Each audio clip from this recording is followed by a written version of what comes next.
Well so good morning, good afternoon and good evening to all of you. कैसे दोस्तों आप सभी लोग? आई होप आप बहुत अच्छे होंगे और मैं भी बहुत अच्छा हूं।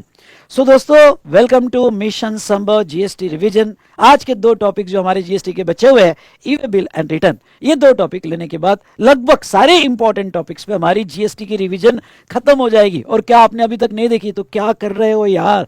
डिस्क्रिप्शन में मैंने यहाँ पे लिंक दी हुई है, वो देखिएगा। वन स्टॉप सोल्यूशन लिंक में सारी नोट शेयर की हुई है, सब कुछ उसने उसमें शेयर किया हुआ है, चार्ट बुक वगैरह वो भी देखिएगा।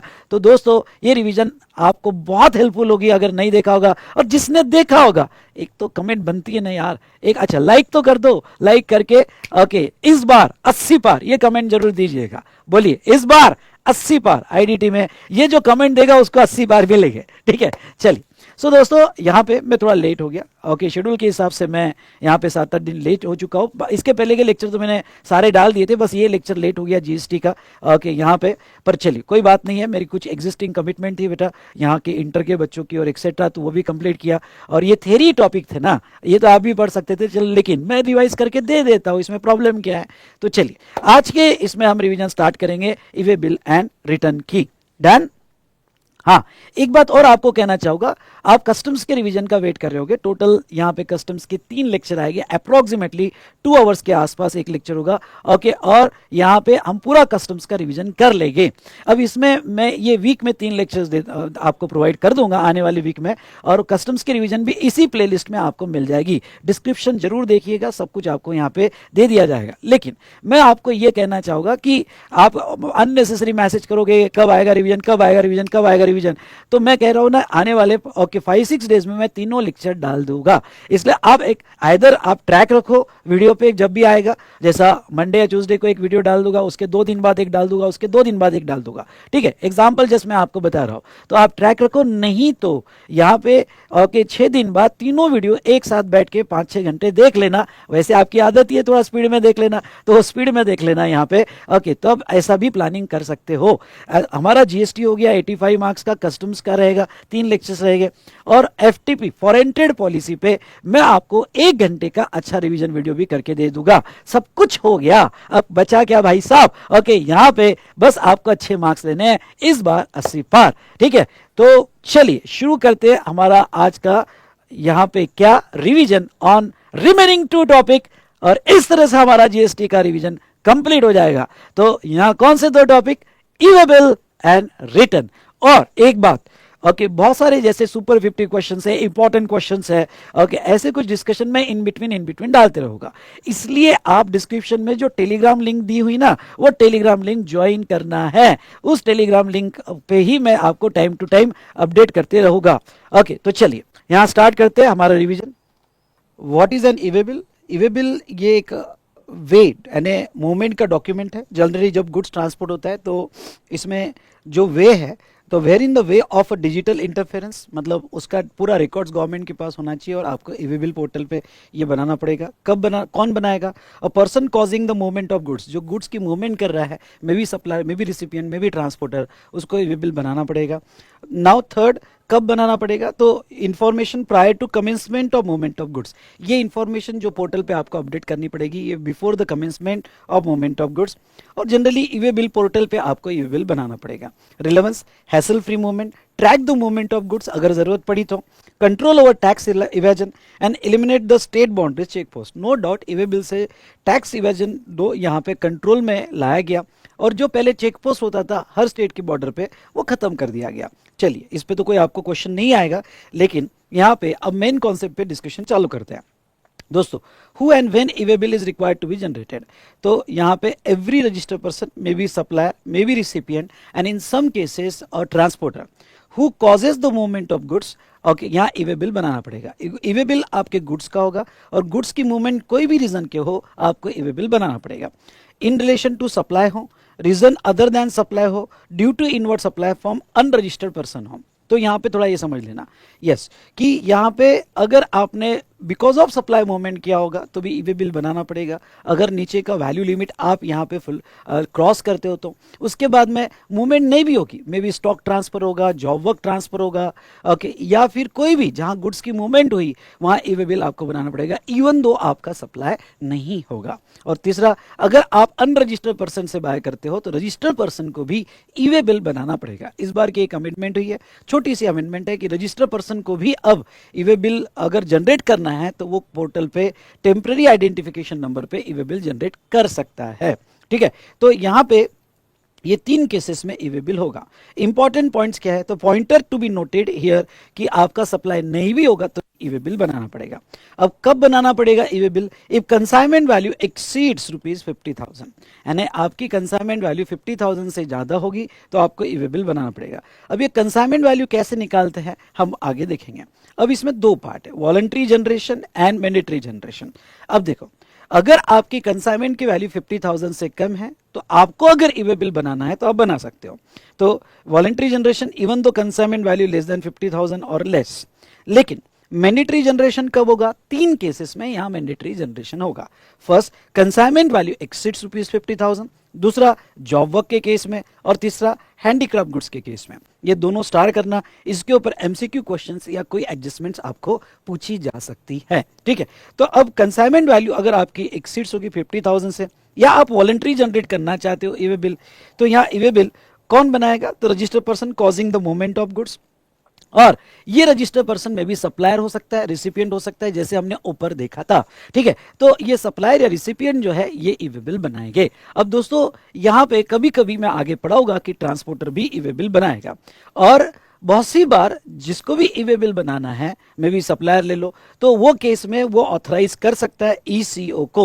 यानी फॉर एग्जांपल मैं अमेजॉन के थ्रू बेच रहा हूं, तो अमेजॉन के थ्रू अगर मैं बेच रहा हूं तो मैं अमेजॉन को ऑथराइज कर सकता हूं कि मेरे बिहाफ पे वो ई वे बिल बना ले, या कुरियर एजेंसी को भी ऑथराइज कर सकते हो, या ट्रांसपोर्टर को भी ऑथराइज कर सकते हो to furnish details in part A.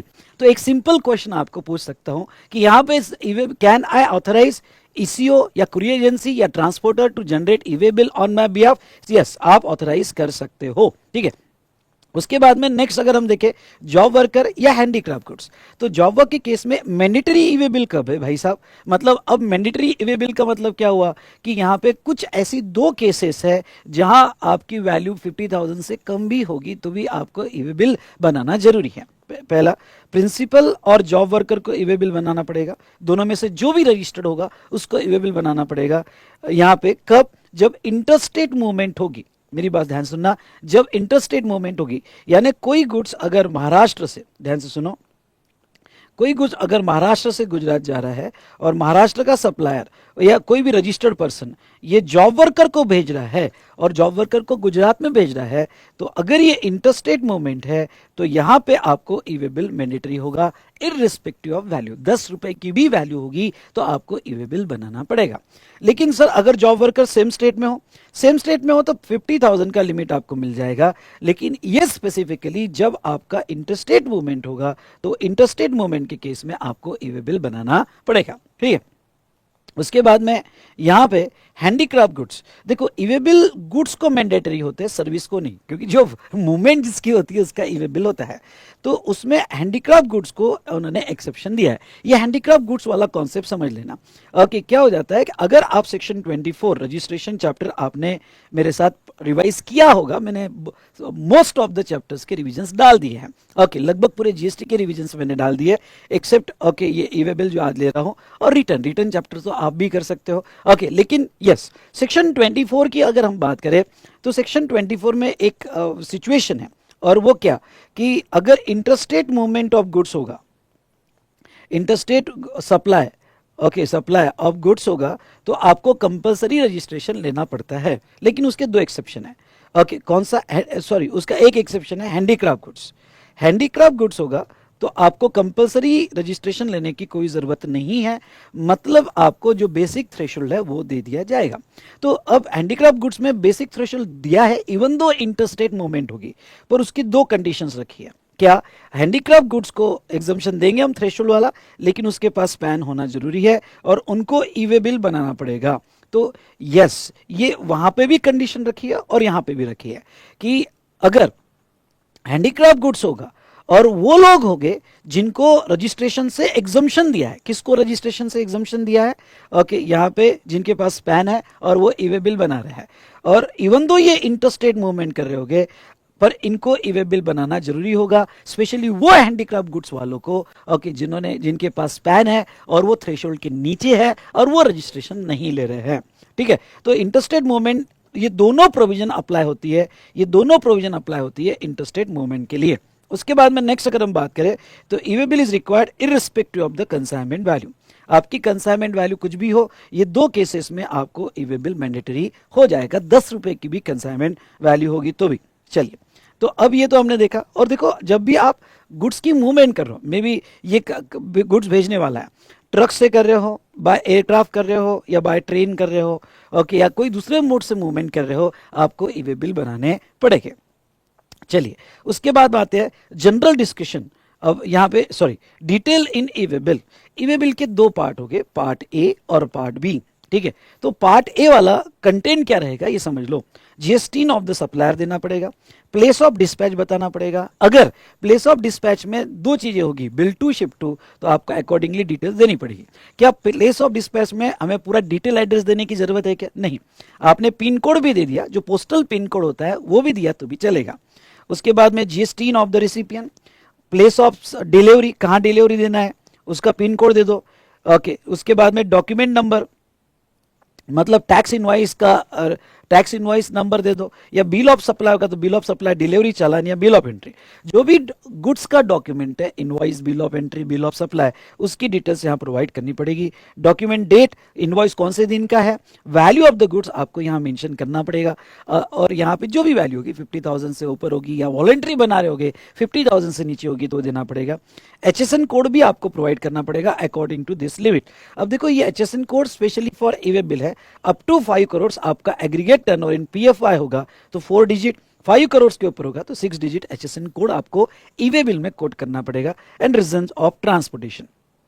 Now B part में vehicle number for road transport. अगर गुड्स बाय रोड जा रहा है तो आपको व्हीकल नंबर देना है, और ट्रांसपोर्ट डॉक्यूमेंट नंबर, या डिफेंस व्हीकल नंबर, या temporary vehicle registration number, Nepal और भूटान व्हीकल रजिस्ट्रेशन नंबर, ये आपको देना पड़ेगा।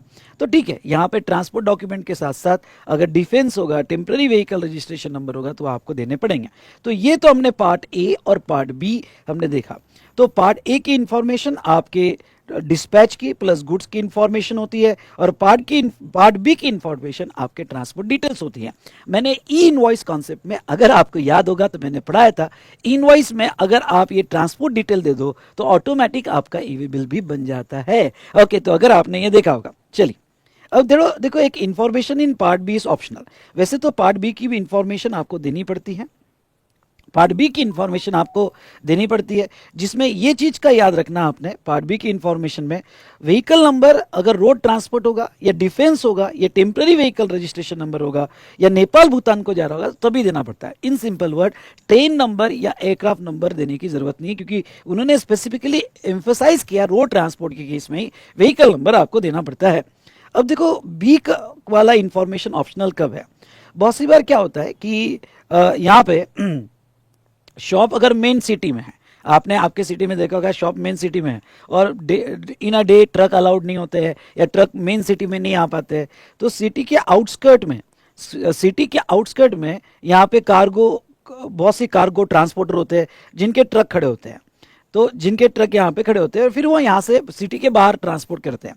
तो यहाँ से ना छोटे गुड्स कैरेज में, सुनना, छोटे गुड्स कैरेज में आपका गुड्स जा रहा है till the place of transportation, यानी छोटे गुड्स कैरेज में आपका जा रहा है और ट्रांसपोर्टेशन प्लेस तक जा रहा है, ऑटो कैरेज से जा रहा है या छोटे मिनी ट्रक से जा रहा है, और आप वहां तक लेके जा रहे हो, और ये डिस्टेंस जो है अप टू 50 किलोमीटर्स होगा, अप टू 50 किलोमीटर्स होगा। तो ऐसे केस में आपको ईवे बिल तो बनाना पड़ेगा, नो डाउट, वैल्यू 50,000 के ऊपर होगी तो ईवे बिल बनाना पड़ेगा। लेकिन इसमें ओके, ये कैरेज की डिटेल नहीं भी दिया, यानी पार्ट 2 वाला, ये वाला पार्ट की डिटेल्स नहीं भी दिया तो भी चलेगा, लेकिन ये डिस्टेंस 50 किलोमीटर से ज़्यादा नहीं होना चाहिए। फिर आपका मेन ट्रक में लोड हो गया, and vice versa, vice versa मतलब क्या कि समझ लो आपका गुड्स आपके सिटी में आ गया लेकिन वो सिटी के बाहर है और वहां से आप ऑटो कैरेज में ला रहे हो, तो उस ऑटो कैरेज का आपको पार्ट बी वाला इंफॉर्मेशन देने की जरूरत नहीं है, पर आपको ई वे बिल बनाना पड़ेगा। डन डना डन डन, चलो ये भी हो गया details in E way bill. उसके बाद में डिटर्मिनेशन ऑफ वैल्यू। अब देखो डिटर्मिनेशन ऑफ वैल्यू जो है, क्योंकि मैंने कहा कंसाइनमेंट वैल्यू अगर आपकी 50,000 से ज्यादा होती है तो यहां पे ई वे बिल बनाना पड़ेगा, लेकिन ई वे बिल का अपना अलग ही एक फॉर्मूला है यहां पे वैल्यू निकालने का। कंसाइनमेंट वैल्यू निकालते वक्त आपकी वैल्यू सेक्शन 15 से हिसाब से निकाली जाएगी, मतलब सेक्शन 15(1), 15(2) और 15(3). ओके, यानी ट्रांजैक्शन वैल्यू 15(2) की एडिशन और 15(3) के डिस्काउंट्स जो है ओके वो डिडक्ट किया जाएगा।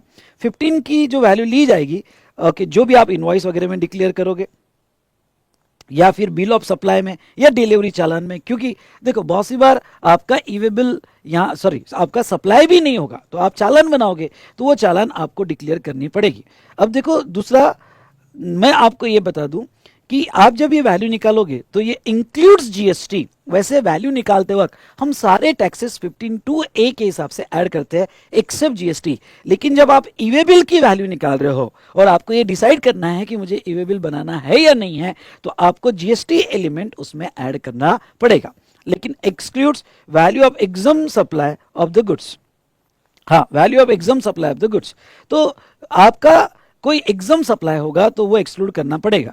फॉर एग्जाम्पल ऐसा ले लो कि समझ लो वैल्यू जो है वैल्यू 1 लाख है, ओके वैल्यू 1 लाख है और ये टैक्सेबल सप्लाई है और इसका जीएसटी यहाँ पे सॉरी 1 लाख नहीं लेते हैं, वैल्यू यहाँ पे 48,000 ले लेते हैं और उसका जीएसटी 12% के हिसाब से मैं अगर कैलकुलेट करूँ तो 48,000 इंटू 12% प्लस इक्वल्स टू तो 12% का जीएसटी है। तो अगर 12% का जीएसटी ऐड करो और ये ऐड करने के बाद वैल्यू अगर 50,000 के ऊपर जा रही है जीएसटी ऐड करने के बाद तो आपको ई वे बिल बनाना पड़ेगा। और अगर आपके बिल में एग्जाम सप्लाई होगा तो एग्जाम सप्लाई का वैल्यू समझ लो 20,000 है, उसके ऊपर तो जीएसटी नहीं लगता है, तो ये एग्जाम सप्लाई का वैल्यू छोड़कर आपकी टैक्सेबल सप्लाई की वैल्यू जीएसटी ऐड करके 50,000 से ज्यादा होगी तो ही आपको ई वे बिल बनाना पड़ेगा। तो प्रॉब्लम सॉल्व करते वक्त आपको क्या करना है, दो चीजें डिडक्ट करनी है, एग्जाम सप्लाई डिडक्ट कर देना है और सॉरी एग्जाम सप्लाई एक ही चीज डिडक्ट करनी है, एग्जाम सप्लाई डिडक्ट कर देना है, लेकिन आपको जीएसटी ऐड करना पड़ेगा। तो ये inclusion specially for E way bill है, बाकी कोई भी पर्पस के लिए आप जीएसटी ऐड नहीं करोगे। चलिए उसके बाद में नेक्स्ट अगर हम देखें तो when E way bill is required to be generated specially by road जा रहा है, रेलवे जा रहा है, वेसल और एयरक्राफ्ट जा रहा है, ये 3 केसेस बताता हूं। अगर बाय रोड जाता है तो आपको ई way bill before causing the movement of goods, मतलब आप गुड्स मूव नहीं कर सकते जब तक आप ई वे बिल नहीं बनाओगे। अब ई वे बिल नहीं बनाओगे का मतलब आपको पार्ट ए और पार्ट बी की दोनों इंफॉर्मेशन मूवमेंट स्टार्ट करने के पहले ही पोर्टल पे अपलोड करनी पड़ेगी। ओके, ये बात का ध्यान रखना, स्पेशली मैं किसकी बात कर रहा हूं, बाय रोड। लेकिन अगर रेलवे है या एयर और वेसल एयरक्राफ्ट है तो नाउ यहां पे एक बेनिफिट दिया है। क्या बेनिफिट दिया है कि रजिस्टर्ड पर्सन में भी सप्लाई रिसिपिएंट ई वे बिल बनाएगा जो भी causing the movement of goods होगा, लेकिन यहाँ बेनिफिट क्या दिया है कि पार्ट बी की इंफॉर्मेशन जर्नी स्टार्ट होने के बाद या मूवमेंट स्टार्ट होने के बाद भी अपलोड किया तो भी चलेगा। ओके, यानी पार्ट बी का डॉक्यूमेंट डिटेल, जैसे आप रेलवे से ट्रांसपोर्ट कर रहे हो तो रेलवे रिसिप्ट डिटेल या बाय एयरक्राफ्ट ट्रांसपोर्ट कर रहे हो तो एयरवे बिल डिटेल्स आपने बाद में दिया तो भी चलेगा। ठीक है, तो information in part B before भी दे सकते हो, पहले भी दे सकते हो, या after commencement of movement of goods, but it shall not be delivered unless E way bill is produce at the time of delivery. एक बार फिर से मैं ये डिफरेंस बताना चाहूंगा। बाय रोड होगा तो आपको पार्ट ए और पार्ट बी की इंफॉर्मेशन मूवमेंट स्टार्ट करने के पहले देनी ही पड़ेगी, लेकिन रेलवे और एयर वेसल होगा तो वो केस में आप पार्ट ए की इंफॉर्मेशन कंप्लीट करके गुड्स को लोड कर सकते हो। मूवमेंट इवन दो ट्रेन की जर्नी स्टार्ट होगी, एयरक्राफ्ट की जर्नी स्टार्ट होगी, उसके बाद में भी आपने पार्ट बी की इंफॉर्मेशन दिया तो भी चलेगा। लेकिन ओके, जो भी गुड्स का डेस्टिनेशन होगा, जिसको भी गुड्स की डिलीवरी देनी है, तो वो डेस्टिनेशन पे अगर डिलीवरी देने के पहले वो डेस्टिनेशन पे डिलीवरी देने के पहले आपको पार्ट बी कंप्लीट करना पड़ेगा, अदरवाइज आपको डिलीवरी नहीं मिलेगी। ठीक है। उसके बाद में रोड के बारे में थोड़ा अगर हम बात करें तो इसमें दो बातें, एक सेल्फ ट्रांसपोर्टेशन, एक थर्ड पार्टी। समझ लो व्हीकल आपका है, खुद का व्हीकल है या हायर्ड या पब्लिक कन्वेंस है, ठीक है, कोई ट्रांसपोर्टर नहीं, आपने व्हीकल हायर किया, रेंट पे लिया, या खुद का व्हीकल या पब्लिक ट्रांसपोर्ट है, तो पार्ट ए और पार्ट बी दोनों इंफॉर्मेशन जो रजिस्टर्ड पर्सन है, मे बी सप्लायर और रिसिपिएंट, उसको कंप्लीट करना पड़ेगा। लेकिन अगर ट्रांसपोर्टर को आपने दिया होगा तो पार्ट ए की इंफॉर्मेशन आप कंप्लीट करोगे, यानी रजिस्टर्ड पर्सन कंप्लीट करेगा, और पार्ट बी की इंफॉर्मेशन वो ट्रांसपोर्टर को असाइन कर सकता है, और ट्रांसपोर्टर पार्ट बी की इंफॉर्मेशन बाद में कंप्लीट हो सकता है। एक मिनट फिर से समझ लो, आपका ओन व्हीकल या हायर्ड या पब्लिक ट्रांसपोर्ट होगा तो ये दोनों इंफॉर्मेशन आपको सबमिट करनी पड़ेगी, कंप्लीट करनी पड़ेगी ई वे बिल की। लेकिन ट्रांसपोर्टर को अगर आप दे रहे होगे तो पार्ट ए की इंफॉर्मेशन रजिस्टर्ड पर्सन कंप्लीट कर सकता है, पार्ट बी की भी कर सकता है, लेकिन अगर वो चाहे तो पार्ट बी की इंफॉर्मेशन के लिए वो ट्रांसपोर्टर को असाइन कर सकता है कि ट्रांसपोर्टर पार्ट बी की इंफॉर्मेशन दे दे।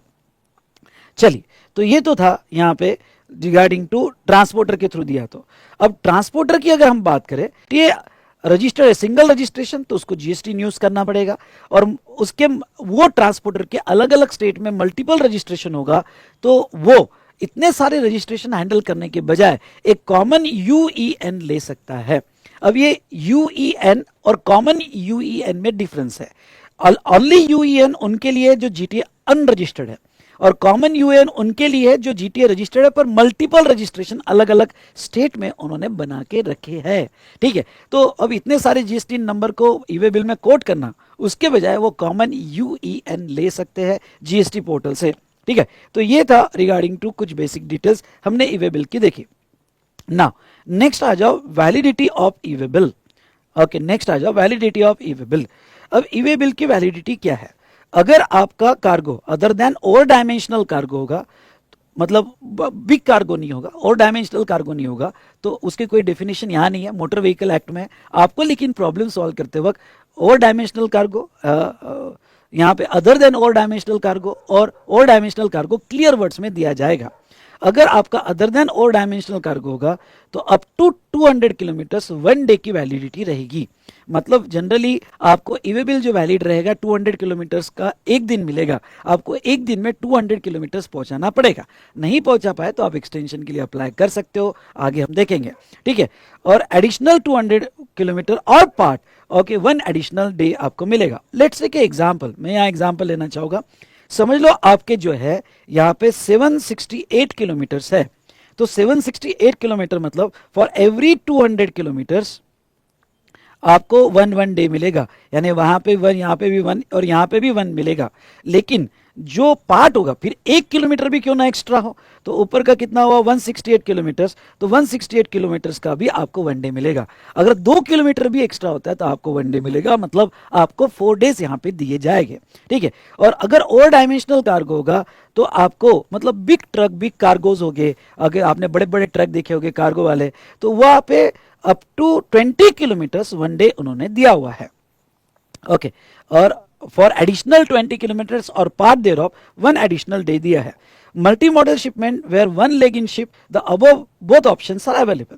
मतलब क्या, मतलब थोड़ा मैं इसको अगर एक्सप्लेन करूं तो मल्टी मॉडल शिपमेंट में क्या होता है, समझ लो ये इंडिया है, मुंबई से कंसाइनमेंट ट्रक से निकला, मतलब पहला, ओके, पहला यहाँ पे ट्रांसपोर्ट यूज किया ट्रक, फिर वो शिप में लोड हुआ, ओके, शिप, ये शिप है, शिप में लोड हुआ और वापस वो पोर्ट पे आया और वापस यहाँ पे ट्रेन में लोड हुआ, समझ लो यहाँ पे ट्रेन में लोड हुआ, तो या ट्रक में लोड हुआ, तो इसको मल्टी मॉडल शिपमेंट कहा जाता है।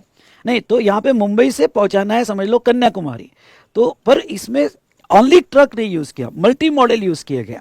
तो अगर मल्टी मॉडल शिपमेंट होगा जिसका एक लेग यहाँ पे वेसल में होगा, ओके, यानी शिप में होगा, तो ऐसे सिचुएशन में यहाँ पे आपको दोनों ऑप्शन में ई वे बिल मिल जाएगा। आपको 200 में लेना है, वहाँ ओवर डायमेंशनल कार्गो या other than over dimensional cargo, ये डिफरेंशिएशन नहीं होगा।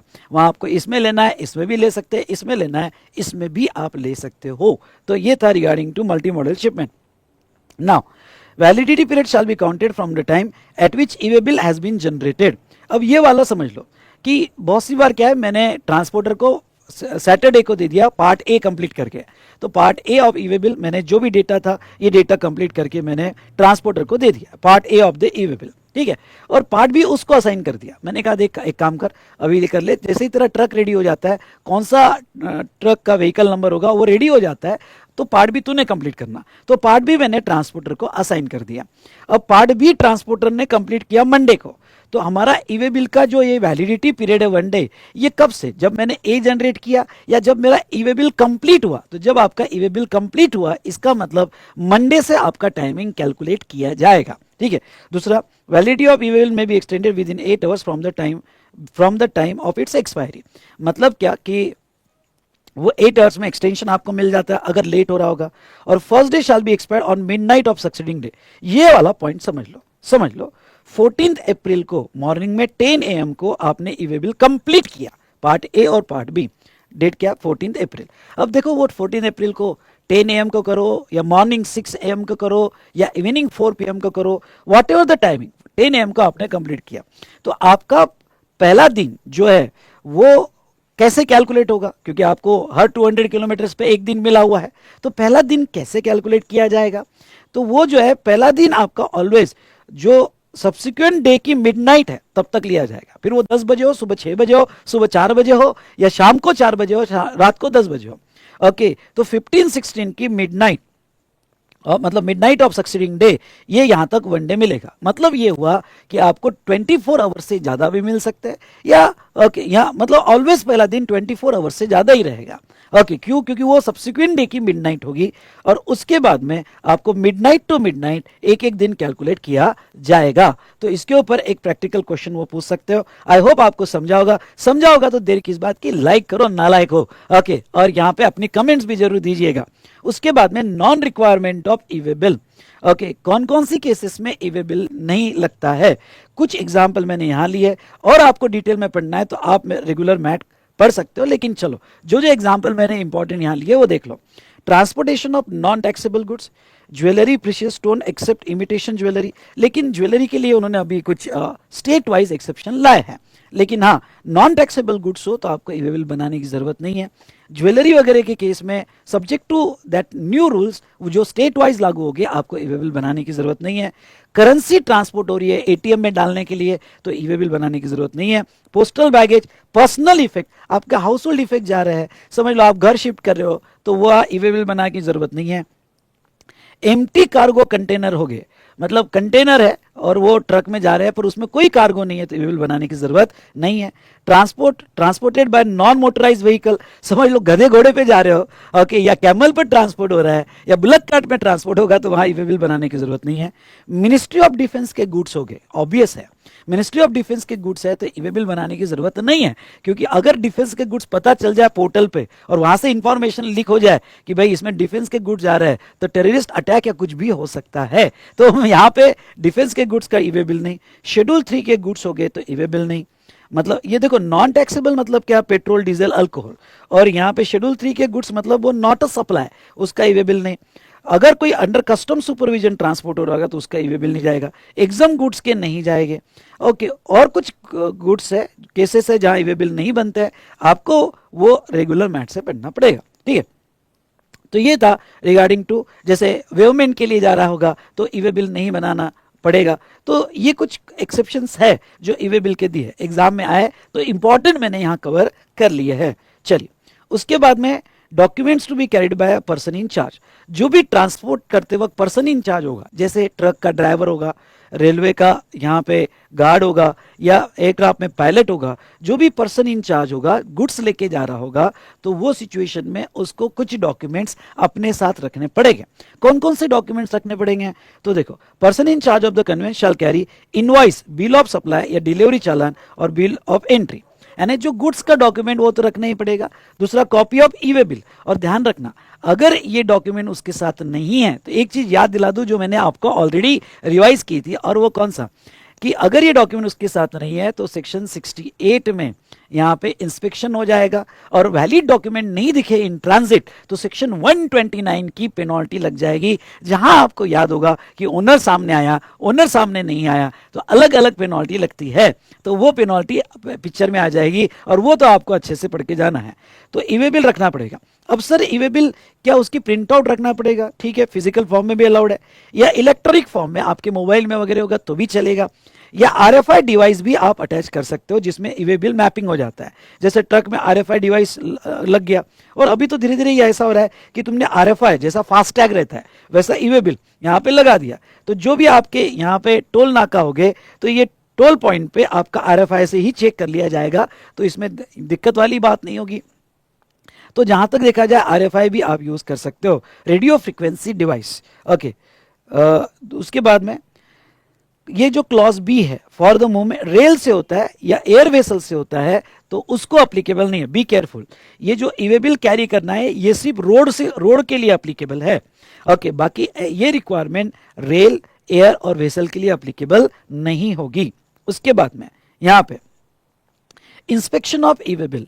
अब देखो सेक्शन 68 में ये पावर दी है कि इन ट्रांजिट क्या ईवे बिल का इंस्पेक्शन हो सकता है? यस, डॉक्यूमेंटेशन का सेक्शन 68 में इंस्पेक्शन हो सकता है। अगर आपको वो चार्ट याद नहीं होगा तो ऑफेंसेस, पेनल्टीज एंड प्रोसिक्यूशन ये चैप्टर में जाइए। पहला चैप्टर मैंने बहुत अच्छे से रिवाइज किया और ये जरूर रिवीजन आपने देखना है। तो राइट ऑफ द कमिश्नर, पहले तो हम दो चीज में देखेंगे।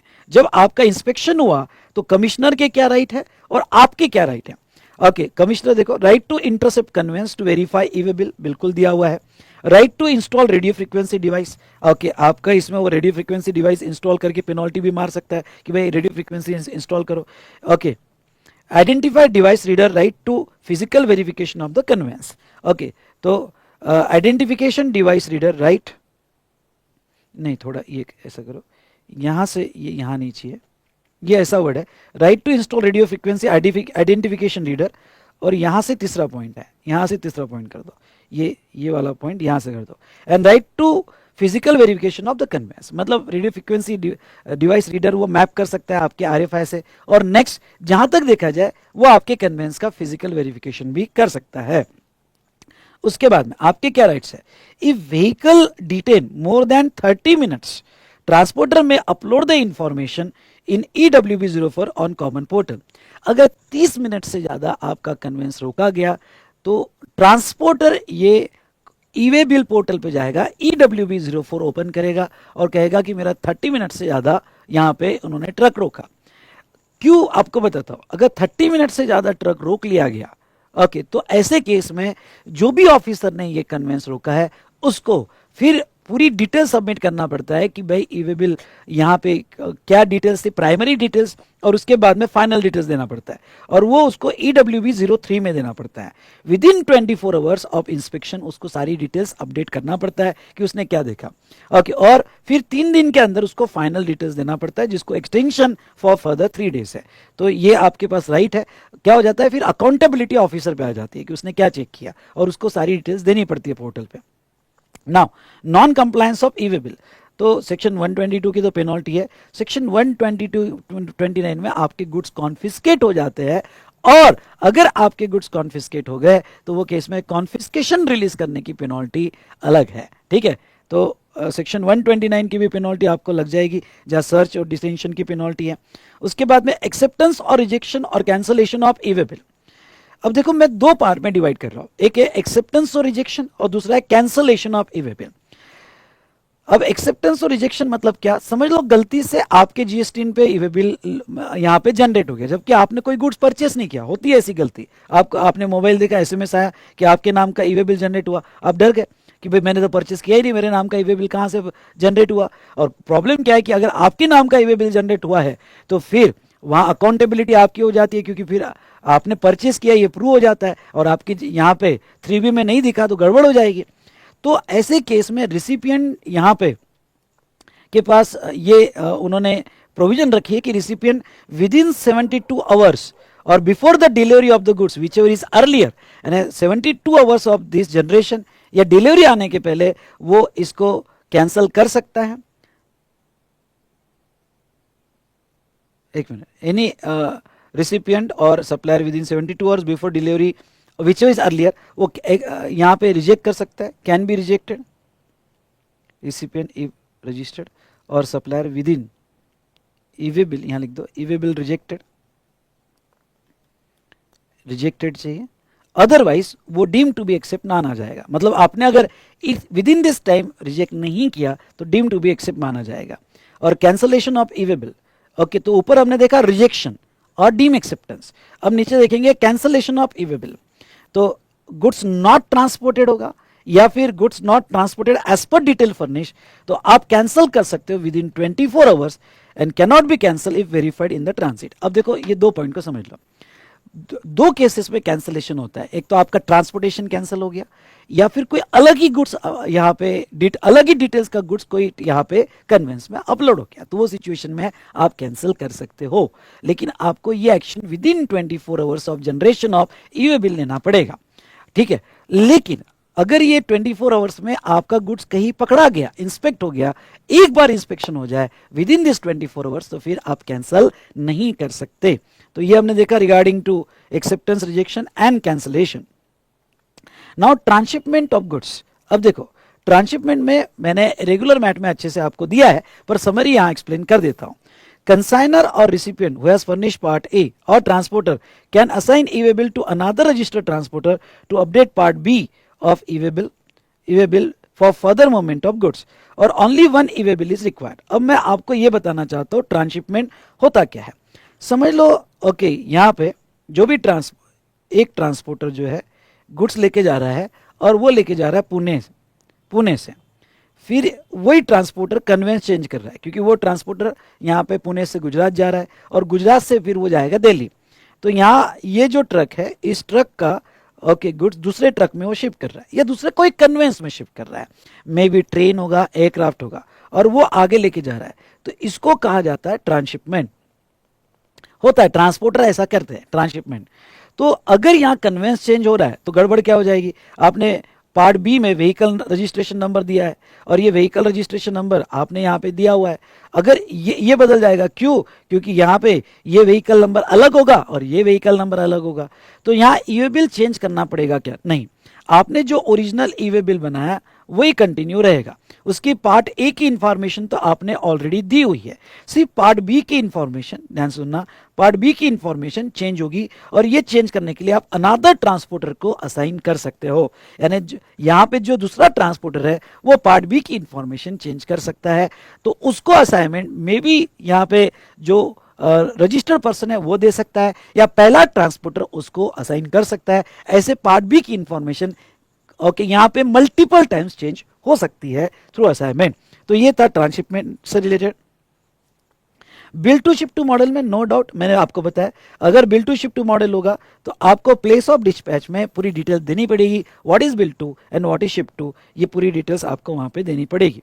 उसके बाद में इनवॉइस रेफरेंस नंबर, अगर आप यहाँ पे फिजिकल कॉपी कैरी करने के बजाय reduce invoice reference number generate करते हो, स्पेशली ई इनवॉइस के केस में, तो ई इनवॉइस आपका बना होगा तो आपको फिजिकल कॉपी कैरी करने की जरूरत नहीं है। आप इनवॉइस रेफरेंस नंबर जो ई इनवॉइस में जनरेट हुआ वो आप यहाँ पे कोड कर सकते हो। उसके बाद में मल्टीपल कंसाइनमेंट होगा। अब ये वाला कॉन्सेप्ट समझ लो। Transporter will generate the e way bill in following cases. If transporter and consignee has not generated e-way bill, the value of goods carried in the conveyance is more than 50,000. Generation of e-way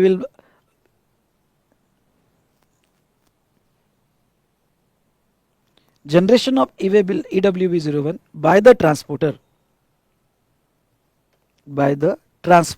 यहाँ एक word add कर दो, by the transporter also generate consolidated e-way bill in EWB 01। समझ लो एक transporter है और उसका truck ready है, पर वो अपने कन्वेंस में मल्टीपल कंसाइनमेंट लेके जा रहा है। ये ए की कंसाइनमेंट है, ये मिस्टर बी की कंसाइनमेंट है, ये मिस्टर सी की कंसाइनमेंट और ये डी की कंसाइनमेंट है। सबसे पहले तो समझ लो, अगर यहाँ पे कोई उसकी मल्टीपल कंसाइनमेंट है और जिसकी भी कंसाइनमेंट है, समझ लो मिस्टर ए, तो मिस्टर ए की इसने ई-वे बिल नहीं बनाया, हो सकता है अनरजिस्टर्ड हो, और रिसिपिएंट ने भी ई-वे बिल नहीं बनाया, लेकिन इस कन्वेंस में टोटल वैल्यू 50,000 से ज्यादा होगी, तो वो केस में okay conveyance okay goods carried in a conveyance is more than 50,000 value, तो ऐसे केस में ट्रांसपोर्टर को हर कंसाइनमेंट का ईवे बिल बनाना पड़ेगा, जो ईडब्ल्यू हर कंसाइनमेंट का बनाना पड़ेगा। हाँ, जिसका बनाया हुआ है वो छोड़ दो, लेकिन जिसका नहीं बनाया है उसका EWB01 ओके, यहां किसको बनाना पड़ेगा? ट्रांसपोर्टर को बनाना पड़ेगा। ठीक है, साथ साथ में अब देखो समझ लो आपके कन्वेंस में मल्टीपल कंसाइनमेंट है और सबके EWB01 बने हुए हैं, तो अब सबके EWB01, इसका भी EWB01 यानी ईवे बिल 01 सबका बना हुआ है, आइदर कंसाइनर कंसाइनी ने बनाया या ट्रांसपोर्टर ने बनाया। लेकिन इतने ईवे बिल नंबर कैरी करना, उसके बजाय ट्रांसपोर्टर को एक ऑप्शन दिया है कि मल्टीपल कंसाइनमेंट होगा और इसमें बहुत सारे ईवे बिल्स बनाए होंगे, तो वो केस में इसका कंसोलिडेटेड एक ईवे बिल ट्रांसपोर्टर बना सकता है, ईवे बिल 02। यानी अगर उसका कन्वेंस रास्ते में कहीं पे भी रोका गया तो सारे ईवे बिल रेफरेंस नंबर देने के बजाय इस सारों की डिटेल्स वो EWB02 में दे सकता है और ये EWB02 में वो सारों की डिटेल्स दे देगा। तो यस, वो सिचुएशन में यहाँ पे जहाँ तक देखा जाए तो इंडिविजुअल डिटेल देने की ज़रूरत नहीं होगी और ये ओनली रोड ट्रांसपोर्ट के केस में अप्लीकेबल होगा, यहाँ एयरक्राफ्ट और रेल के केस में अप्लीकेबल नहीं होगा। और कुछ इंपॉर्टेंट क्लैरिफिकेशंस मैंने यहाँ दिए है।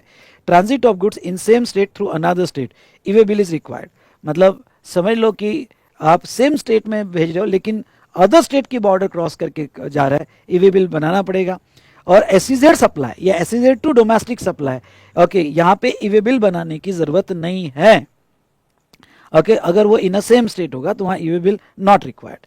अब देखो ये पार्ट बड़ा इंपॉर्टेंट है और यहाँ क्वेश्चन आ सकता है, कब आपका ईवे बिल रिस्ट्रिक्ट किया जा सकता है या कब फ्रीज किया जा सकता है। 4 केसेस उन्होंने दी है ओके, और ये 4 केसेस में आपका आउटवर्ड मूवमेंट के लिए ईवे बिल फ्रीज किया जा सकता है। चलो पहले 4 केसेस देखते हैं, फिर मीनिंग देखते हैं आउटवर्ड मूवमेंट के लिए। पहला, composition dealer has not furnish the return for 2 consecutive tax period. Return नहीं दिया और 2 कॉन्जिक्यूटिव टैक्स पीरियड का रिटर्न नहीं दिया, मतलब कंपोजिशन डीलर को ईयरली रिटर्न दिया है और उसने 2 रिटर्न नहीं फाइल किए तो उसका ईवे बिल फ्रीज हो जाएगा। Other person has not furnish the return for a consecutive period of 2 tax period, तो अगर अदर पर्सन ने रिटर्न यानी GSTR 3 भी नहीं दिया और 2 टैक्स पीरियड का, मंथली होगा तो 2 मंथ का नहीं दिया, क्वार्टरली होगा तो 2 क्वार्टर का नहीं दिया, तो उसका ईवे बिल फ्रीज हो जाएगा। तीसरा, other person has not furnish the statement of outward supplies यानी GSTR 1 नहीं दिया ओके फॉर 2 मंथ्स या क्वार्टर, उसका भी ईवे बिल फ्रीज कर दिया जाएगा। और being a person whose registration has been suspended under the provision of this rule, अगर आपका रजिस्ट्रेशन सस्पेंड किया होगा तो आपका ईवे बिल फ्रीज कर दिया जाएगा। ये चारों पढ़ के जाना। और ईवे बिल फ्रीज कर दिया जाएगा का मतलब क्या? मतलब अगर कोई पर्सन है जिसके ऊपर एक्शन हो गई बिकॉज ऑफ दिस 4 कंडीशन, समझ लो XYZ, और XYZ पे एक्शन होगी, तो जो भी ये आउटवर्ड सप्लाई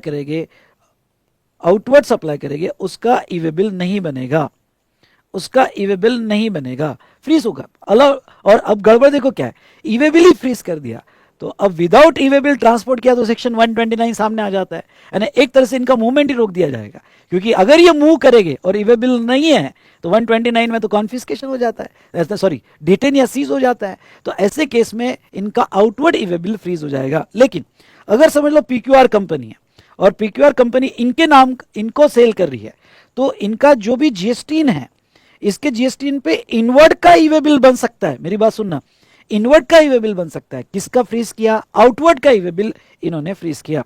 इस तरह से हमने ईवे बिल के सारे पॉइंट्स यहाँ पे कवर किए और बहुत अच्छे से मैंने आपको ईवे बिल रिवाइज कर दिया है। सो दोस्तों, ये हमारा यहाँ एंड होता है और ये टॉपिक था e-way bill. I hope you understood, yes और नो। चलिए अब टॉपिक लेते हैं और वो टॉपिक होगा रिटर्न। ठीक है, रिटर्न ये बहुत इजी टॉपिक है और फाइनल लेवल पे तो बस आपने इंपॉर्टेंट पॉइंट्स रीड कर लेना और स्पेसिफिकली कहो क्या, एग्जाम के क्वेश्चंस देख लेना, किस टाइप के क्वेश्चंस आते हैं एग्जाम में, बस उसी एंगल से ये टॉपिक आपको पढ़ना है। कभी कभी इसके ऊपर आया तो क्वेश्चन आ सकता है। अब देखो एक फ्लो में आपको यहाँ बता देता हूँ। सबसे पहले तो यहाँ अगर हम बात करें तो स्टेटमेंट और रिटर्न, तो आपको जो स्टेटमेंट होते हैं सेक्शन 37, 38, रिटर्न में 39, 44 और अदर रिटर्न में फर्स्ट रिटर्न और फाइनल रिटर्न, ये कुछ कॉन्सेप्ट हमें देखना है। अगर मैं फ्लो बता दूं तो आउटवर्ड सप्लाई के स्टेटमेंट्स पहले क्या होता था, एक ही होता था GSTR 1, लेकिन फिर 1A भी आ गया, IFF भी आ गया। ओके, तो अब ये 1A IFF क्या है, और 1A इस बार की अमेंडमेंट है। ये अमेंडमेंट आप अच्छे से पढ़ के चले जाना, मैंने अमेंडमेंट्स पे अच्छे से कवर किया हुआ है।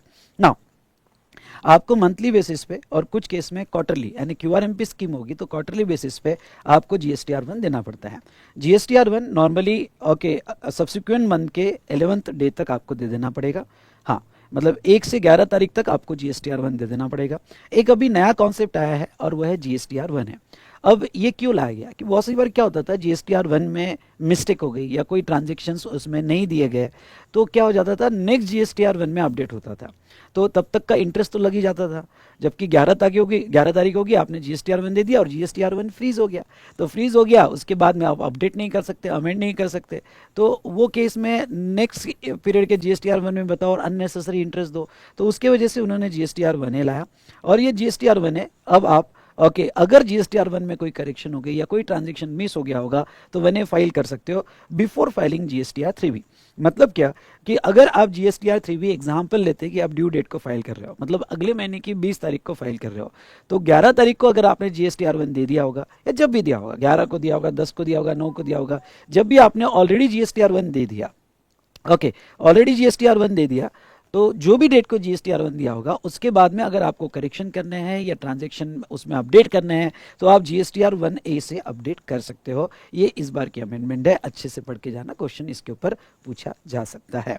ओके, और ये GSTR1 का ऑप्शन आपको 3B के पहले है। तो इसमें क्या होगा कि आपने अगर GSTR1A में अपडेट कर दिया तो वो केस में 3B में भी अपडेट हो जाएगा और अकॉर्डिंगली आपका आउटवर्ड सप्लाई बढ़ जाएगा। इसके बारे में हम आगे और बात करेंगे, ठीक है। उसके बाद में अगर हम बात करें तो यहाँ पे IFF ये मिनी GSTR1 कहा जाता है। एक आगे स्कीम देखेंगे QRMP स्कीम।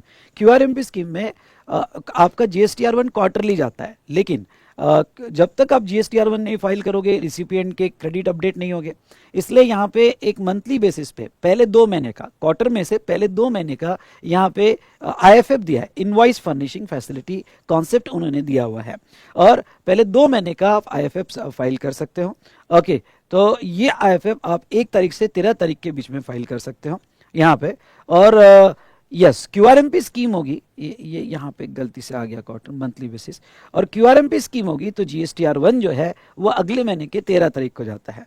तो यहाँ ऐसा लिख सकते हो इन QRMP स्कीम, या फिर अलग से ही लिख दो, ज़्यादा बेटर रहेगा। ओके, ऐसा एरो करके अलग से लिख दो इन QRMP स्कीम। अगर आप QRMP स्कीम में हो तो आपका GSTR1 जो जाता है इन QRMP स्कीम, आपका GSTR1 जो जाएगा वो क्वार्टरली जाएगा और अगले महीने के 13 तारीख तक, 13th after the end of quarter,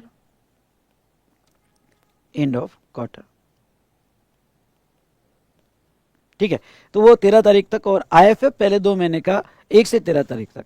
maximum time limit of filing GSTR1, तो मैक्सिमम टाइम लिमिट जो है कि अगर आपने ड्यू डेट को GSTR1 नहीं दिया तो आप 3 साल में कभी भी फाइल कर सकते हो, लेट फाइल कर सकते हो, लेकिन लेट हो जाते हो ना तो सब्सिक्वेंट GSTR1 3B ब्लॉक हो जाता है, पर 3 साल का टाइम पीरियड दिया है।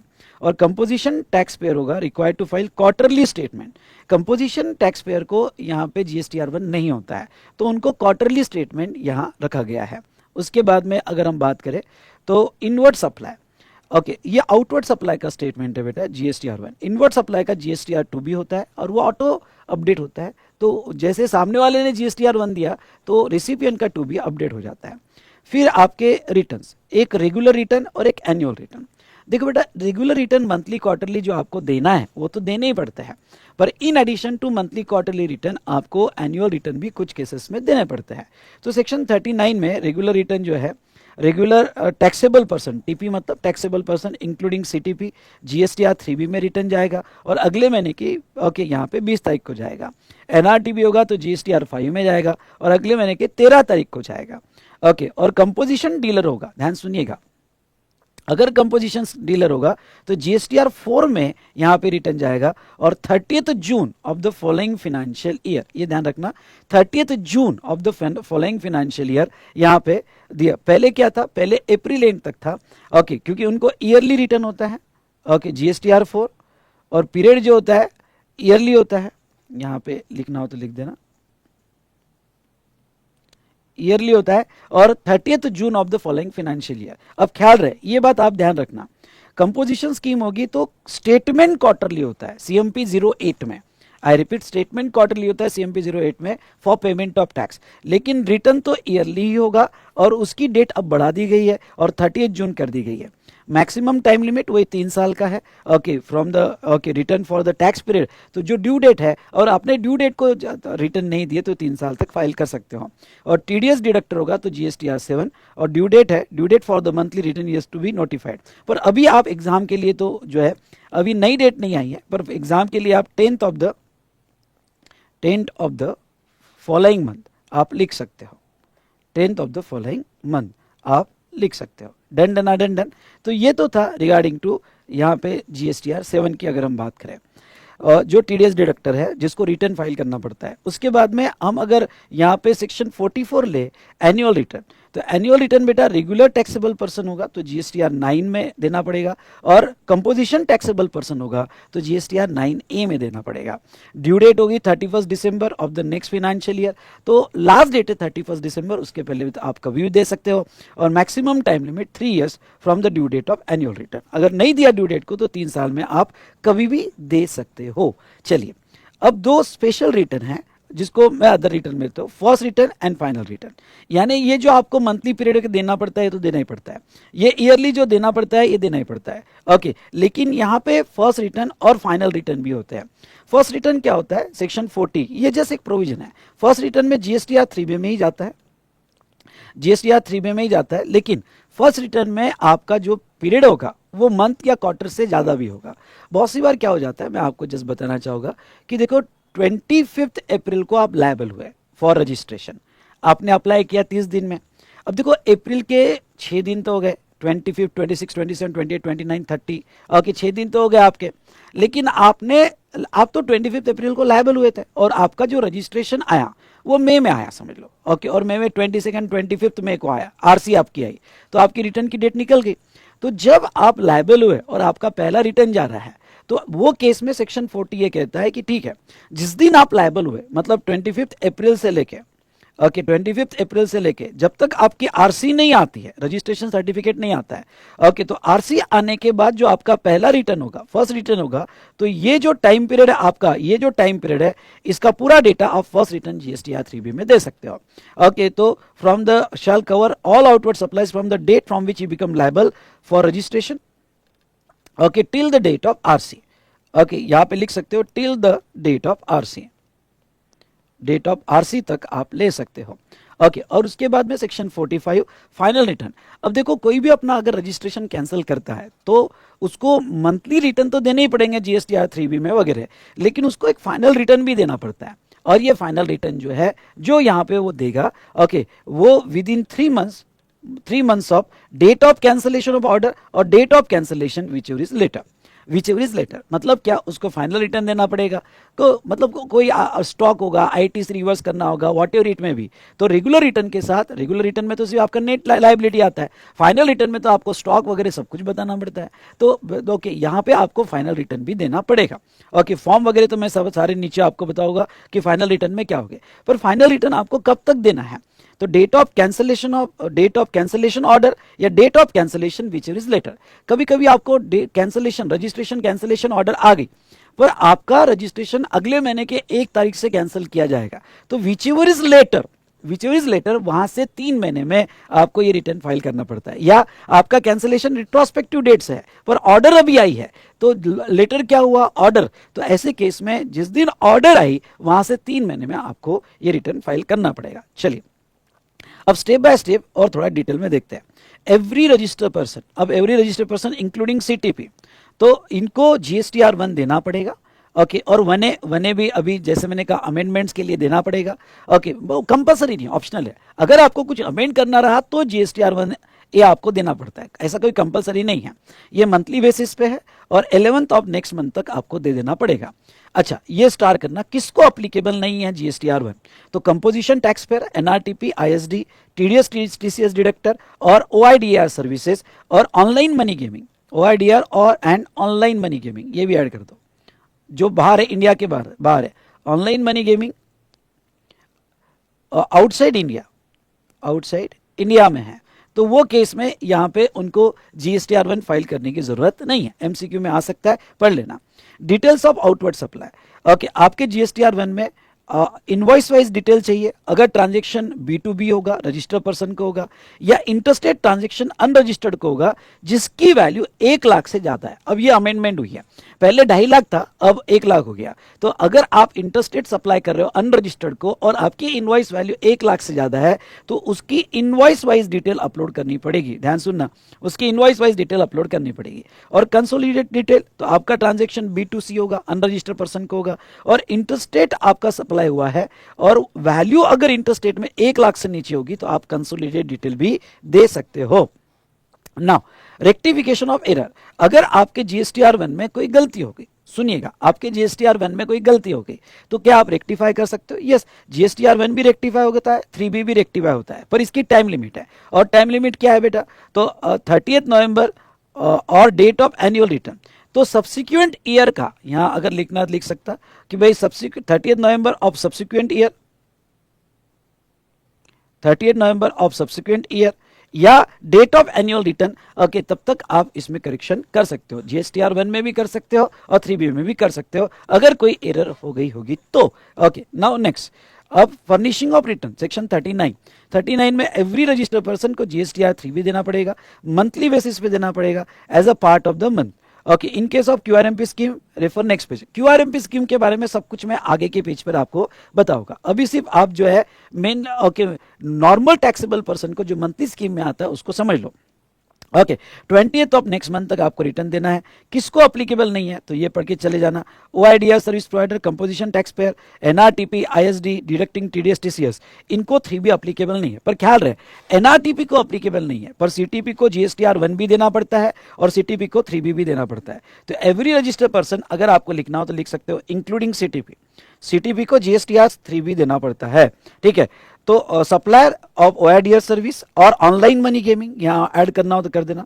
ऑनलाइन मनी गेमिंग है। ओके, आउटसाइड इंडिया हो गए तो वो सिचुएशन में इनको GSTR3B कंपलसरी नहीं है। उसके बाद में कंपोजिशन टैक्स पेयर होगा तो वो केस में GSTR4 ईयरली देना पड़ता है। ओके, और ख्याल रहे, ओके, रिटर्न ईयरली देना है, लेकिन अगर स्टेटमेंट की बात है CMP 08 में तो स्टेटमेंट उसको क्वार्टरली देना है। ओके, तो CMP 018th day of the month succeeding the quarter, statement quarterly देना है पर रिटर्न ईयरली देना है। और इसमें अमेंडमेंट हुई है, अब डेट हो गई है, पहले 30 अप्रैल थी, अब वो 30 June of the following the end of financial year.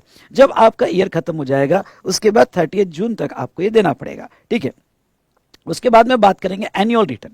Annual return को कुछ आगे एग्जाम्पशन है वो भी मैं बताऊंगा, लेकिन अभी इतना ही समझ लो ओके कि रजिस्टर्ड नॉर्मल टैक्स पेयर होगा, GSTR9 में एनुअल रिटर्न देगा, due date 31 December of the next financial year. और यहां पे लिख दो नॉन अप्लीकेबिलिटी, किसको एनुअल रिटर्न नहीं देना है, यहां लिख दो नॉन अप्लीकेबिलिटी। और नॉन अप्लीकेबिलिटी एनुअल रिटर्न किसको नहीं देना है? सप्लायर ऑफ OIDR सर्विसेज, इसमें ऑनलाइन मनी गेमिंग भी डाल देना।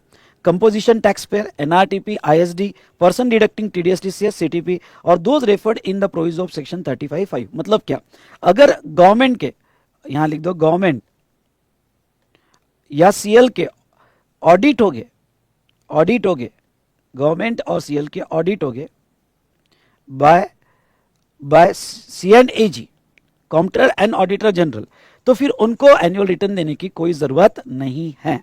Okay, self certified reconciliation statement attach करना पड़ेगा और आपको ऑडिटेड एनुअल फाइनेंशियल स्टेटमेंट अपने एनुअल रिटर्न के साथ अटैच करना पड़ेगा। उसके बाद में फाइनल रिटर्न कब देते हैं? जब आप रजिस्ट्रेशन कैंसिल कर रहे हो, GSTR10 में जाएगा final return within 3 months from the date of cancellation और order of cancellation whichever is later, वो लिया जाएगा। OIDR सर्विसेज प्रोवाइड होगा या ऑनलाइन मनी गेमिंग होगा तो GSTR5A में जाएगा। ओके, और मंथली रिटर्न में जाएगा और उसकी डेट होगी अगले महीने की 20 तारीख तक रिटर्न दे देना पड़ेगा। फर्स्ट रिटर्न, जैसे मैंने आपको कहा कि अगर आप फर्स्ट टाइम रिटर्न फाइल कर रहे हो तो 1 महीने या 1 क्वार्टर से ज्यादा भी टाइम पीरियड हो सकता है। ठीक है, हमने देखा फर्स्ट रिटर्न का। उसके बाद में रिस्ट्रिक्शन ऑन फर्निशिंग GSTR1 और IFF, ये स्टार करना कि आपका GSTR1 कब फ्रीज हो जाता है, तो ये समझ लो पहला केस। अगर आप मंथली स्कीम में हो and can not furnish GSTR1, आपने GSTR1 फर्निश नहीं किया, तो he has not furnish the return, sorry, आपने GSTR1, एक मिनट, अगर आपने लास्ट मंथ का, प्रीसीडिंग मंथ का 3B नहीं दिया होगा तो आप इस मंथ का GSTR1 नहीं दे सकते हो। ओके, अगर आप QRMP स्कीम में हो और प्रीसीडिंग मंथ का क्वार्टरली GSTR 3B रिटर्न नहीं दिया होगा तो आप GSTR1 और IFF दोनों भी इस मंथ का नहीं दे सकते हो। सिंपल वर्ड में, अगर आपने प्रीवियस टैक्स पीरियड का 3B नहीं दिया होगा तो आपका GSTR1 फ्रीज हो जाता है और QRMP स्कीम में GSTR1 और IFF दोनों भी फ्रीज हो जाते हैं। ठीक है।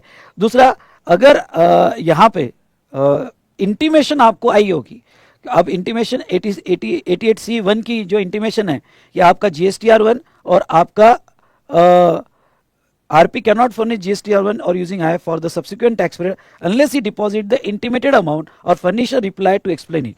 अब देखो ये इंटीमेशन क्या होती है, ये इंटीमेशन ये होती है कि अगर आपका मिसमैच है, और मिसमैच किस में है, आपका मिसमैच है रिटर्न में, आपका मिसमैच है रिटर्न में और आपके GSTR1 में, दोनों की अमाउंट टैली नहीं होती है, तो आपको 88C की इंटीमेशन आती है। और वो इंटीमेशन का अगर आपने जवाब भी नहीं दिया है या जो इंटीमेशन में पैसा मांगा गया है वो भी डिपॉजिट नहीं किया है, तो वो सिचुएशन में जहां तक देखा जाए तो आपको जो है अगले महीने का GSTR1 और IFF फ्रीज कर दिया जाता है, आप फाइल नहीं कर सकते।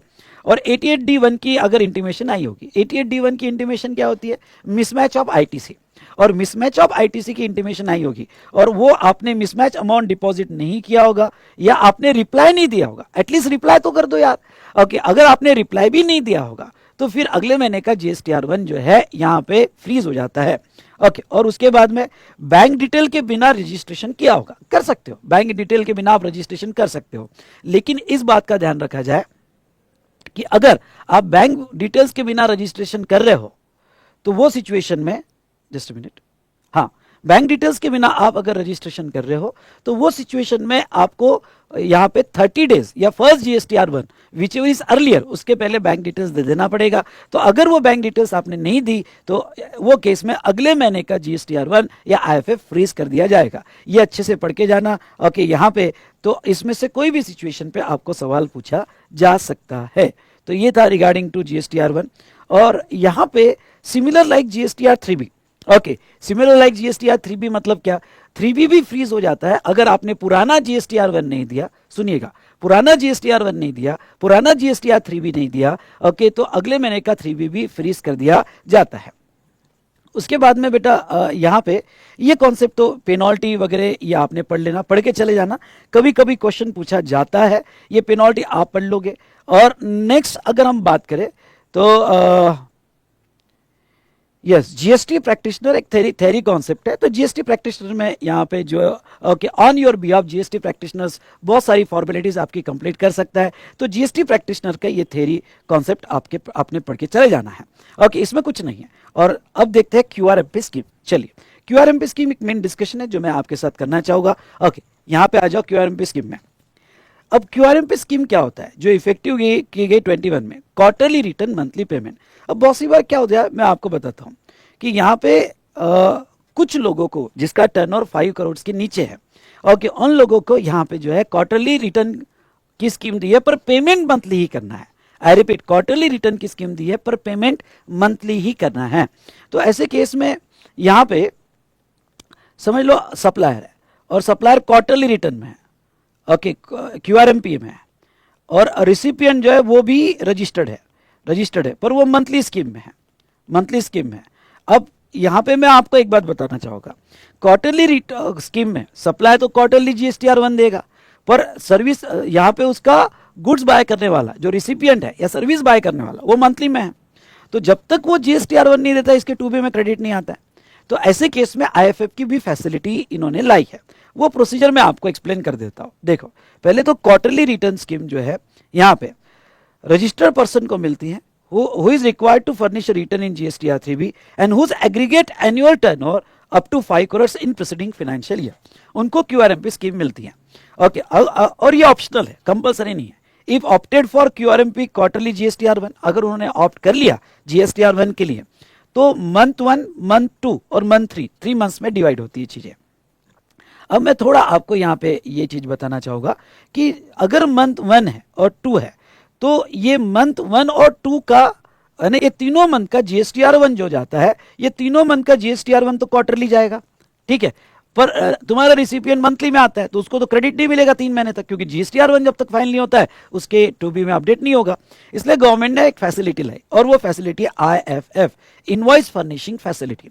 अब ये इनवॉइस फर्निशिंग फैसिलिटी क्या है कि इसको मिनी GSTR1 भी कहा जाता है कि ठीक है, अगर कुछ लोगों को यहाँ पे ITC पास ऑन करना है, क्योंकि मैं GSTR1 तो क्वार्टरली दूंगा और कुछ लोगों को ITC यहाँ पे मुझे पास ऑन करना है, तो चलिए मैं ITC पास ऑन कर सकता हूँ बाय फाइलिंग IFF।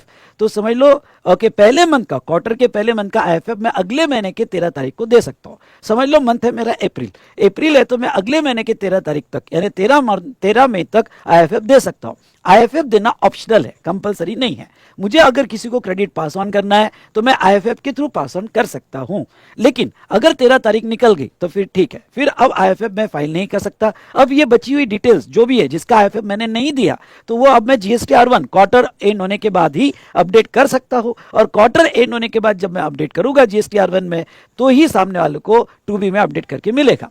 ओके, तो आप ऐसा नहीं कर सकते तो भाई 13 तारीख निकल गई फिर लेट फाइल कर देते, नहीं, 13 तारीख तक आप IFF फाइल कर सकते हो। IFF जनरली B2B ट्रांजेक्शन का होता है, ओके, B2C नहीं, B2B, क्योंकि इसका ऑब्जेक्ट ही होता है कि सामने वाले को क्रेडिट मिले, ये कंपलसरी नहीं होता है। ओके, तो आप यहां पे credit note, debit note, CDN मतलब क्या होता है? CDN मतलब क्रेडिट नोट, डेबिट नोट का भी डिटेल्स आप IFF में दे सकते हो। इसकी लिमिट रखी है 50 लाख पर मंथ, 50 लाख तक के भी इनवॉइस आप IFF में अपडेट कर सकते हो। 50 लाख वैल्यू तक के इनवॉइस आप अपडेट कर सकते हो। इसलिए आपको डिसीजन लेना पड़ता है कि भाई मैं तो 50 लाख वैल्यू तक के इनवॉइस अपडेट कर दूंगा for immediate credit to my buyer, तो फिर मुझे सिलेक्ट करना पड़ता है कि यहाँ B2B में कौन कौन से इनवॉइस IFF में मैं यहाँ पे अपडेट कर सकूं। ओके, जो जो इनवॉइस मैं यहाँ पे अपडेट कर सकता हूँ, जिसको मुझे इमीडिएट क्रेडिट देना है, मैं दे सकता हूं थ्रू क्या? IFF, invoice furnishing facility. IFF मतलब इनवॉइस फर्निशिंग फैसिलिटी। आपको अगर लिखना होगा तो इसको मिनी GSTR1 भी कहा जाता है। सर सारे B2B ट्रांजैक्शन के IFF देना पड़ता है, सारे B2B ट्रांजैक्शन IFF में देना पड़ता है कि नहीं? ये ऑप्शन आपके पास है, जिसको क्रेडिट देना है बस उसके ही सिलेक्शन करो, जिसको क्रेडिट नहीं देना है, सुनिए मेरी बात, जिसको क्रेडिट आपको नहीं देना है उसका IFF में आपने सिलेक्ट नहीं भी किया तो भी चलेगा। समझ लो मेरे 10 ट्रांजेक्शन हुए, 10 में से 3 लोगों को ही क्रेडिट देना है तो मैं 3 ही ट्रांजेक्शन लूंगा मेरे IFF में, बचे हुए ट्रांजेक्शन मैं GSTR1 में अपडेट कर दूंगा। तो आप पहले मंथ का और दूसरे मंथ का IFF उसके सब्सिक्वेंट मंथ के 13 तारीख तक आप दे सकते हो। उसके बाद में क्या मंथ 3 का IFF होता है? नहीं, मंथ 3 का IFF नहीं होता है।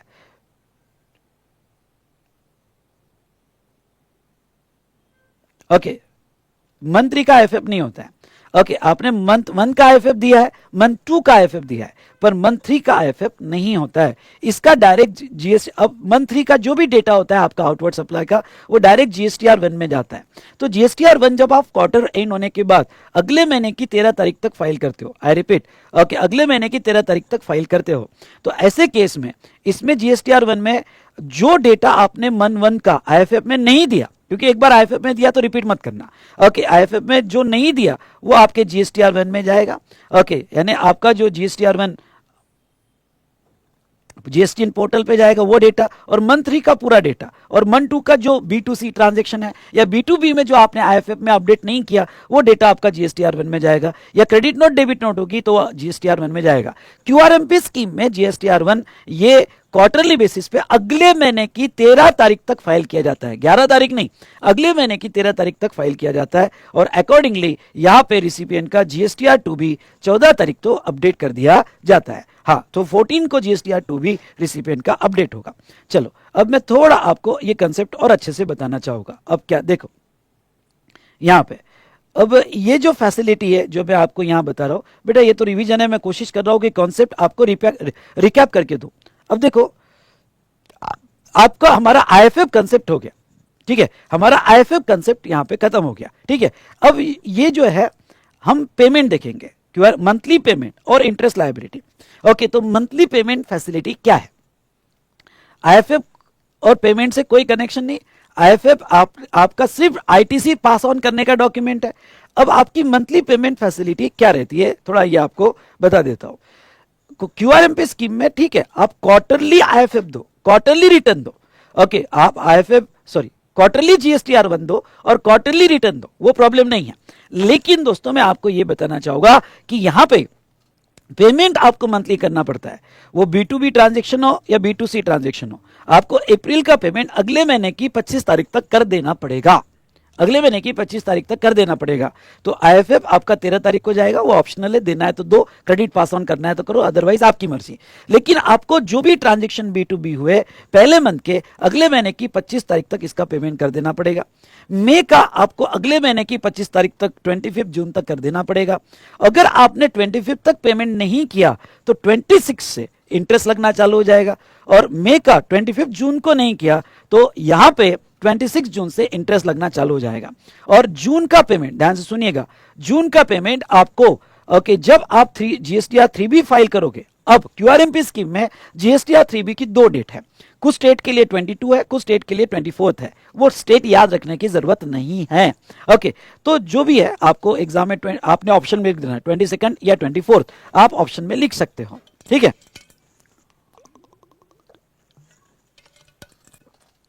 तो आप ऑप्शन में लिख सकते हो। तो जो भी आपको जीएसटीआर 3B फाइल करोगे तो जून का पेमेंट आप फाइनल करोगे 3B के पहले, उसकी डेट 25 नहीं है, 25 पहले 2 महीने की डेट है, अप्रैल और मई, उसके अगले महीने के 25 तारीख तक आपको पेमेंट मैंडेटरी है, नहीं तो इंटरेस्ट लगेगा। लेकिन जून का पेमेंट आपके 3B की ड्यू डेट रहेगी, उसके पहले आपको दे देना पड़ेगा। अब जब आप पहले महीने का और सेकंड महीने का पेमेंट करोगे तो पेमेंट मेथड के लिए जो है उन्होंने 2 मेथड दिए, एक फिक्स सम मेथड और एक सेल्फ असेसमेंट मेथड। पहले मैं आपको सेल्फ असेसमेंट मेथड बता देता हूं। सेल्फ असेसमेंट मेथड क्या है कि जो आपका एक्चुअल टैक्स होगा इनवॉइस के बेसिस पे, जो भी आपका एक्चुअल टैक्स होगा वो कैलकुलेट करो और वो कैलकुलेट करके अगले महीने की 25 तारीख तक पे कर दो। अब फिर आपका एक सवाल होगा, सर वो उसको कहा जाता है self assessment method. Sam sir actual tax पे करना है तो फिर मैं क्वार्टरली रिटर्न का यहां पे बेनिफिट ही क्यों लूं, मैं मंथली रिटर्न दूंगा। अब देखो क्वार्टरली रिटर्न का बेनिफिट बस यही है कि तुम चार्टेड अकाउंटेंट, कॉस्ट अकाउंटेंट या आपका जो भी काउंसलर है उसकी फीस सेव कर लोगे, यानी मंथली रिटर्न में 3 बार फीस के जगह 1 ही बार फीस दोगे, बस उतना ही है। क्योंकि कैलकुलेशन तो आपको करना ही है सेल्फ असेसमेंट मेथड पे, और कैलकुलेशन करके पे कर देना है। वो आपका अकाउंटेंट उतना टैलेंटेड होगा तो वो कैलकुलेशन करके पे कर देगा एक्चुअल बेसिस पे आईटीसी लेने के बाद, और वो जो पे कर देगा एक्चुअल बेसिस पे अगले महीने की 25 तारीख को, उसको कहा जाता है सेल्फ असेसमेंट मेथड। लेकिन अगर आपको कैलकुलेशन नहीं करना है, फिर यार कैलकुलेशन करना है तो फिर तो मैं मंथली चले जाऊंगा, तो फिर आपको एक मेथड दिए जिसके ऊपर क्वेश्चन आ सकता है, और वो है फिक्स सम मेथड। अब ये फिक्स सम मेथड क्या है, अगर तुमने यहां पे GSTR 3B last tax period का क्वार्टरली दिया होगा, यानी आपका last tax period QRMP scheme में होगा और आपने रिटर्न क्वार्टरली दिया होगा, तो वो जो क्वार्टरली आपने प्रीवियस टैक्स पीरियड का पे किया है, okay, who furnish GSTR 3B quarterly for last quarter, तो जितना आपने ई कैश लेजर से पे किया है ओके पूरे क्वार्टर का, उसका आप 35% मंथली बेसिस पे दोगे। मतलब अगर अप्रैल का पेमेंट आपको करना है तो फिक्स सम मेथड पे प्रीवियस क्वार्टर का, ये प्रीवियस क्वार्टर का जितना टैक्स दिया होगा उतना अप्रैल का 35% माना जाएगा, इसका 35% माना जाएगा, और ये 35% 25 को पे कर दो, ये 35% फिक्स बेसिस पे अगले 25 को पे कर दो, दैट्स ऑल, ठीक है। और अगर तुमने क्यूआरएमपी स्कीम फर्स्ट टाइम ली होगी और लास्ट टैक्स पीरियड का who furnish GSTR 3B monthly during the last quarter, okay, जिसने मंथली यहां पे 3B फाइल किया होगा, क्योंकि पहली बार क्यूआरएमपी स्कीम ले रहा है तो उसने अभी तक मंथली होगा, तो फिर अगर एक ही मंथ का होगा तो फिर यहां पे 100% of tax paid through E cash ledger, okay, cash में जितना दिया आफ्टर क्रेडिट, ओके, तो वो मंथ का दिया उसका 100% उसको पे करना पड़ेगा, ठीक है। तो और बाकी जो भी है बैलेंस आपको थर्ड मंथ को तो वो तो एक्चुअल बेसिस पे देना पड़ता है। तो अगर ये फिक्स सम मेथड पे दे रहे हो और फिर आप फाइनल कैलकुलेशन कर रहे हो, और फाइनल कैलकुलेशन में जितना भी तुमने फिक्स सम बेसिस पे दिया वो डिडक्ट कर लो, और बाकी जो बचा है वो आप यहाँ पे पे कर दो, और तुमने एक्स्ट्रा दिया होगा फिक्स सम मेथड में तो आप रिफंड भी क्लेम कर सकते हो, ओके, फिक्स सम मेथड में। चलिए नीचे इन्होंने कैलकुलेशन करके बताया, समझ लो। In case last return file was quarterly basis, quarterly basis पे आपने लास्ट रिटर्न फाइल किया, जनवरी टू मार्च का आपने रिटर्न फाइल किया हुआ है तो कोई बात नहीं, आपको अप्रैल और मई का जो पहले 2 महीने का पेमेंट करना है। आपने टोटल कितना सीजीएसटी दिया था 100, तो इसका 35% आपको अप्रैल का पे करना पड़ेगा, एसजीएसटी का 35%, आईजीएसटी का 35% और इसका भी 35% अप्रैल का, और उतना ही फिक्स आपको मई का देना पड़ेगा। लेकिन आपने सिर्फ एक ही मंथ का ओनली मंथली बेसिस पे दिया होगा तो इसका 100% आपको ड्यू डेट को देना पड़ेगा, और अगर आपने ड्यू डेट को 100% नहीं दिया तो इंटरेस्ट लगेगा। चलिए क्यूआरएमपी स्कीम से रिलेटेड कुछ और इंपॉर्टेंट पॉइंट्स। ओके, यहां पे तो aggregate annual turnover of preceding financial year shall calculated on common portal taking into account the details furnished in return। तो आपका एग्रीगेट टर्नओवर 5 करोड़ से ज्यादा नहीं होना चाहिए प्रीसीडिंग फाइनेंशियल ईयर का। तो ये एग्रीगेट टर्नओवर आपका जो लिया जाएगा, तो आपने जो प्रीसीडिंग फाइनेंशियल ईयर के रिटर्न फाइल किए उसमें जो एग्रीगेट टर्नओवर बताया वो कंसीडर किया जाएगा।